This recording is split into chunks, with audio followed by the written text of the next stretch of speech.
Friends, welcome to my channel. இன்றைக்கி நம்ம Russian formalism பற்றி பார்க்க போகிறோம். என்னோடய சேனலில் எல்லா கான்செப்டும் உங்களுக்கு ஈஸியாக புரிகிற மாதிரி தான் நான் சொல்லிக் கொடுக்க போகிறேன், அதுவும் சிம்பிளாக. அண்ட் அதுக்கு முன்னாடி ஃபார்மலிசமில் முக்கியமான ஒரு மூமெண்ட் தான் ஓபயாஸ். அப்படின்னா என்னென்னு கற்றுக்கிட்டு மறக்காமல் கீழே கமெண்ட்டில் சொல்லுங்கள், பார்க்குறவங்களுக்கு யூஸ் ஆகும். ஃபார்மலிசமோட டீட்டெயில்டு நோட்ஸ் பிடிஎஃப் உங்களுக்கு வேணும்னா கீழே கொடுத்துருக்கேன் என்னோடய இன்ஸ்டாகிராம் அக்கௌண்ட்டை ஃபாலோ பண்ணிவிட்டு ஃபார்மலிசம்னு கமெண்ட் பண்ணுங்கள், நானே உங்களுக்கு லிங்க் சென்ட் பண்ணுறேன். லைஃப்பில் நீங்கள் எப்பயாவது ஒரு கவிதையை படிக்கிறப்ப இந்த கேள்விலாம் உங்களுக்கு தோணியிருக்கா? இந்த கவிதை யார் எழுதினார்? அவரோட லைஃப் எப்படி இருந்துச்சு? அவருக்கு ஒரு வேளை லவ் ஃபெயிலியரா? ஏன் இந்த கவிதை இப்படி எழுதியிருக்காரு? ஸ்டாப். இந்த மாதிரியான கேள்வியெல்லாம் உங்களுக்கு தோணியிருந்தா நீங்கள் பார்க்க வேண்டியது கவிதையை மட்டும்தான். கவிஞரோட லைஃப் அல்ல, சொசைட்டி அல்ல, அந்த கவிதையில் சொல்லியிருக்க குட்டி குட்டி பாலிட்டிக்ஸும் இல்லை.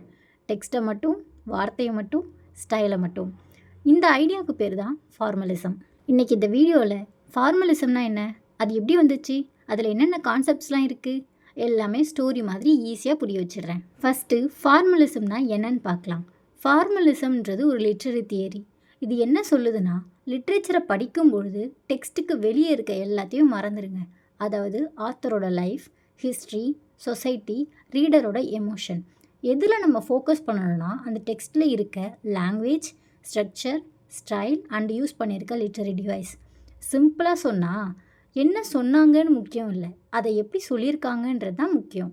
திடீர்னு இந்த ஃபார்மலிசம் எங்கேருந்து வந்துச்சுன்னு கேட்டிங்கன்னா ரஷ்யாவிலேருந்து தான். அதுவும் ஏர்லி 20th செஞ்சுரியில் ஸ்டார்ட் ஆகிருக்கு. அப்போது லிட்ரேச்சர் எப்படி படித்தாங்க, ஆத்தர் ரொம்ப கஷ்டப்படுறாரு, இந்த நாவல் சொசைட்டி ரிஃப்ளெக்ட் பண்ணுது, இது மாரல் லெசன் கொடுக்குது அப்படின்ற மாதிரி லிட்ரேச்சரை படிச்சுட்டு இருந்தாங்க. இதை பார்த்து ஃபார்மலிஸ்ட் கேட்டாங்க, இதெல்லாம் இருந்தாலும் இந்த டெக்ஸ்ட்டு லிட்ரேச்சராக இருக்கிறதுக்கு என்ன காரணம்? அதுக்கான ஆன்சர் அதில் யூஸ் பண்ணியிருக்க லாங்குவேஜ் அண்ட் டெக்னிக். அதாவது லிட்ரேச்சருக்கும் நியூஸ் பேப்பர் லாங்குவேஜுக்கும் என்ன வித்தியாசம்னு பார்த்தா, நியூஸ் பேப்பர் லாங்குவேஜ் சிம்பிளாக இருக்கும், அதுவே லிட்ரேச்சர் பொயட்டிக்காக இருக்கும். பொயட்டிக்னால் அதில் யூஸ் பண்ணியிருக்க language, technique, structure, form, style and literary device தான் லிட்ரேச்சராக ஆக்குதுன்னு சொன்னாங்க. நீங்கள் எப்பயாவது யோசிச்சிருக்கீங்களா, ஏன் ஒரு போயம்னு சொல்கிறோம், அதுவே நார்மல் சென்டென்ஸை போயம்னு சொல்கிறதில்ல? இதை கேளுங்களேன். ஷீ இஸ் சேட்னு சொல்கிறதுக்கும் her silence weigh heavier than டியர்ஸ்னு சொல்கிறதுக்கும் எவ்வளோ டிஃப்ரென்ஸ் இருக்குது. இதுக்கு என்ன காரணம்? அதில் யூஸ் பண்ணியிருக்க ஸ்பெஷல் லாங்குவேஜும் ஆர்டிஸ்டிக் ஸ்டைலும் தான். இந்த டிஃப்ரென்ஸுக்கு பேர் தான் லிட்ரரினஸ். ஃபார்மலிசமோட மெயின் ஃபீச்சர்ஸ் என்னன்னு பார்க்கலாமா? First one, text is autonomous.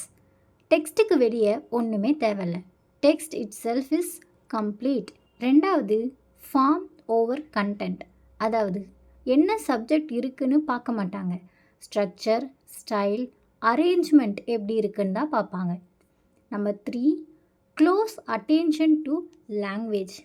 Words எப்படி யூஸ் பண்ணியிருக்காங்க, ரிப்பட்டேஷன் இருக்கா, சவுண்டு பேட்டர்ன் எப்படி இருக்குது, சென்டென்ஸ் ஸ்ட்ரக்சர் எப்படி இருக்குது, இதை பற்றியெல்லாம் பேசுகிறது தான் ஃபார்மலிசம். நம்பர் 4, ஆத்தர் இம்பார்ட்டண்ட்டே கிடையாது. ஆத்தர் யாருன்னு முக்கியம் இல்லை, டெக்ஸ்ட்டு தான் இங்கே கிங்கு. ஃபார்மலிசமோட ஸ்டார் கான்செப்டே டீஃபெமிலியரைசேஷன். இது ரொம்ப ஃபேமஸான கான்செப்ட். டீஃபெமிலியரைசேஷன் யார் சொன்னார்னா விக்டர் ஷ்க்லாவ்ஸ்கி. இதோட மீனிங் என்னென்னா, ஃபெமிலியராக இருக்கிறத ஸ்ட்ரேஞ்சாக காட்டுறது. ஏன் அப்படி காமிக்கணும்? ஏன்னா நம்ம டெய்லி லைஃப்பை எல்லாத்தையும் ஆட்டோமேட்டிக்காக பார்க்குறோம். லிட்ரேச்சர் நம்ம கண்ணுக்கும் காதுக்கும் நம்ம எல்லா சென்ஸுக்கும் ஒரு குளிர்ச்சியாகவும் புதுமையாக தர மாதிரியும் இருக்கணும். இது கேளுங்களேன், த சன் ரோஸ் எவ்வளோ நார்மலாக இருக்குது, டெய்லி நடக்கிற விஷயம் தானே.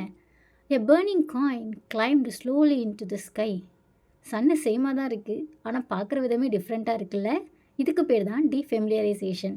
ரெண்டாவது கான்செப்ட் ஃபோர்க்ரவுண்டிங். ஃபோர்க்ரவுண்டிங்னா லாங்குவேஜில் சில பார்ட்ஸை ஹைலைட் பண்ணுறது. அது எப்படி பண்ணுறது? Repetition, alliteration, unusual sentence, strong imagery, இதெல்லாம் யூஸ் பண்ணுறது மூலயமா நம்ம ஃபோர்க்ரவுண்டிங்கை அச்சீவ் பண்ண முடியும். இதோட பர்பஸ் என்ன? ரீடரோட அட்டென்ஷனை ஸ்லோ டவுன் பண்ணுறது. ஃபார்மலிஸ்ட் சொல்கிறாங்க, literature is a collection of devices. டிவைசஸ்னால் லேப்டாப், ஃபோனா? இல்லை. டிவைசஸ்னால் metaphor, simile, symbol, irony and narrative techniques. ஸ்டோரியோட மேஜிக் இது எல்லாத்துல தான் இருக்குது. அடுத்து ஃபேபுலா விசஸ் சியூஷே. எக்ஸாம் டாபிக்கு இது ரொம்ப இம்பார்ட்டண்ட். ஃபேபுலானா ஸ்டோரி ஈவெண்ட்ஸ் குரோனாலஜிக்கல் ஆர்டரில் இருக்கிறது. அதாவது பில்டிங் ஸ்டோமன் ஸ்டோரி மாதிரி ஒரு பையன் பிறந்தான், வளர்ந்தான், இதுவா ஆனா, இதை சாதிச்சான், இறந்தான்னு குரோனாலஜிக்கல் ஆர்டரில் சொல்கிறது ஃபேபுலா. அதுவே சியூஷேனா ஸ்டோரியை எப்படி அரேஞ்ச் பண்ணியிருக்காங்கன்னு பார்க்குறது. ஃபார் எக்ஸாம்பிள், ஃபர்ஸ்ட் எண்டிங்கை காட்டிட்டு அப்புறம் பிகினிங்கை சொல்லுவாங்க, அதுக்கப்புறமா ஃப்ளாஷ்பேக் சொல்லுவாங்க. இதுக்கு பேர் தான் சியூஷே. மறக்காதீங்க, ஃபேபுலானா ஸ்டோரி, சியூஷேனா பிளாட். ஃபார்மலிசமில் என்ன ப்ராப்ளம்? ஃபார்மலிசமில் ப்ராப்ளமே இல்லைனா அதுக்கு பின்னாடி எந்த தியரியும் தேவைப்பட்டிருக்காதே. அது என்னென்னா, சொசைட்டியை இக்னோர் பண்ணிட்டாங்க, பொலிட்டிக்ஸை பார்க்கவே இல்லை, பவர், ஜெண்டர், ஹிஸ்ட்ரி இதெல்லாம் ஃபார்மலிசம் யூஸ் பண்ணி எக்ஸ்பிளைனே பண்ண முடியாது. அதனால தான் மார்க்சிசம், ஃபெமினிசம், போஸ்ட் கலோனியலிசம் மாதிரி தியரிஸ்லாம் ஃபார்மலிசம்க்கு பின்னாடி வந்துச்சு. ஸோ காய்ஸ், ஃபார்மலிசம்னா என்ன? லிட்ரேச்சரை லாங்குவேஜோட மேஜிக்காக பார்க்குறது. அவுட் சைட் வேர்ல்டை ஷட் பண்ணிவிட்டு டெக்ஸ்ட்டோட இன்சைட்லேயே டைவ் அடிக்கிறது.